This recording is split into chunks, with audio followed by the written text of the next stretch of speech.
রাজ্যের বিশ্ববিদ্যালয়গুলোতে উপাচার্য নিয়োগ নিয়ে জগদীপ ধনকরের পথে হাঁটলেনই না নতুন রাজ্যপাল সিভি আনন্দ বোস। শিক্ষা দপ্তরকে সঙ্গে নিয়ে উপাচার্য নিয়োগ করতে চান রাজ্যপাল। আগামী 17 জানুয়ারি রাজ্যের সব বিশ্ববিদ্যালয়ের উপাচার্যদের বৈঠকে যোগ দেওয়ার আমন্ত্রণ জানিয়েছেন রাজ্যপাল।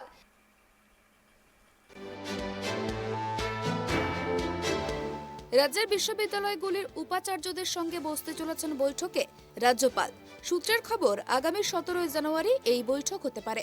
ডাক পড়েছে রাজ্যের 30টি সরকারি বেসরকারি বিশ্ববিদ্যালয়ের উপাচার্যদের। ইতিমধ্যেই তাঁর তোড়জোড়ও শুরু করে দিয়েছেন পুরোদমে। রাজ্যপালের সঙ্গে এই বৈঠকে থাকার কথা রয়েছে শিক্ষামন্ত্রী ব্রাত্য বসু, থাকতে পারেন রাজ্যের শিক্ষা সচিবও।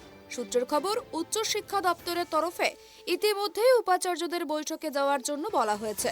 প্রসঙ্গত, সাংবিধানিক ক্ষমতা বলে বর্তমানে রাজ্যের সমস্ত বিশ্ববিদ্যালয়েরই আচার্য রাজ্যপাল।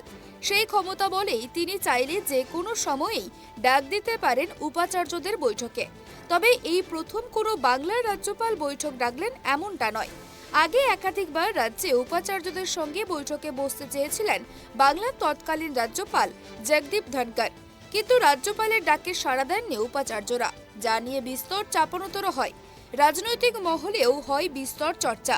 এদিকে ধনকরের আমলে বারে বারেই চরমে উঠেছে রাজ্যপাল সংঘাত।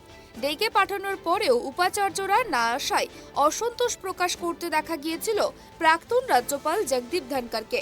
করোনার কারণ দেখিয়ে বৈঠকে সিংহভাগ উপাচার্য, তাতেই ক্ষোভ প্রকাশ করতে দেখা গিয়েছিল ধনকরকে।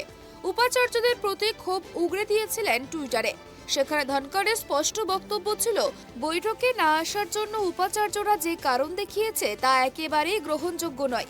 উপাচার্যদের লেখা চিঠির বিষয়বস্তুকে দুর্ভাগ্যজনক আখ্যা দিয়েছিলেন রাজ্যপাল। তার অভিযোগ ছিল, প্রশাসনিক ক্ষেত্রে এই রাজ্যে যে ভয় বাতাবরণ রয়েছে, সেই কারণেই বৈঠকে যোগ দিতে চাননি উপাচার্যরা। উল্টে যে কারণ দেখিয়েছে বৈঠকে অনুপস্থিতির চিঠি পাঠানো হয়েছিল, তাতেও ছিল সেই ভয়েরই প্রতিফলন।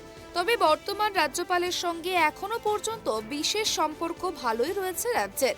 সেই কারণেই বৈঠক নিয়ে আলাদা কোনো প্রশাসনিক জটিলতা নেই বলেই মনে করছে ওয়াকিবহল মহল।